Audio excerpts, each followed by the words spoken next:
Hare Krishna. Welcome to my YouTube channel. आज हम श्रीमद् भगवद गीता के अध्याय 1 के श्लोक 17 और 18 में क्या बताया गया है वो जानेंगे। श्लोक 17 इस प्रकार से है। स घोषो धार्तराष्ट्राणां हृदयानि व्यदारयत् नभश्च पृथिवीं चैव तुमुलो अभ्यनुनादयन्।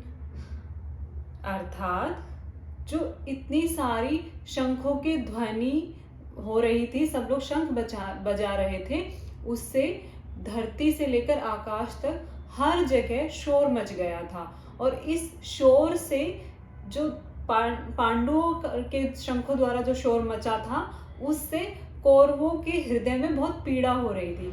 तो इस श्लोक का तात्पर्य यह है कि जब भगवान तो हमेशा हमारे साथ रहते हैं, लेकिन जब हम स्वयं भगवान के पास जाते हैं तो हमें किसी प्रकार का कोई भय नहीं रहता।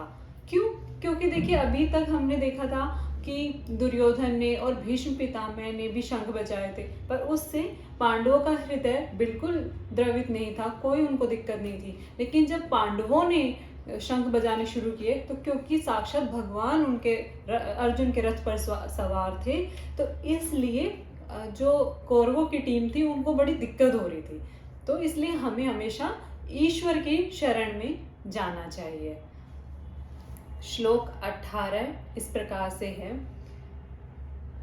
अथ व्यवस्थितान् दृष्टा धार्तराष्ट्रान् कपिध्वज प्रवृते शस्त्र संपाते धनुर्उद्मे पांडवः ऋषिकेशं तदा वाक्यमिदमहामहीपते।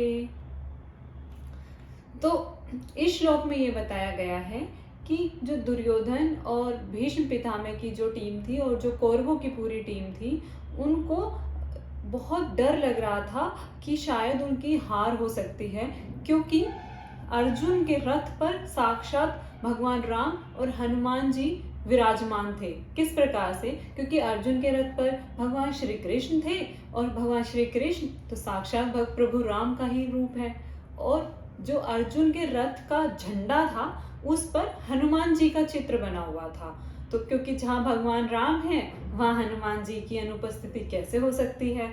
तो इसलिए जब अर्जुन के रथ को कोई देख रहा था ना, तो ऐसा लग रहा था साक्षात भगवान राम और उनके साथ हनुमान जी सब उसके रथ पर विराजमान है, और कौरवों को उससे बहुत ही भय प्रतीत हो रहा था। और इस सारी स्थिति के बीच में अर्जुन भगवान श्री कृष्ण क्या कहते हैं वो हमें बताया गया अगले श्लोक में। तो वो हम श्लोक 19 और 20 में अगली वीडियो में देखेंगे।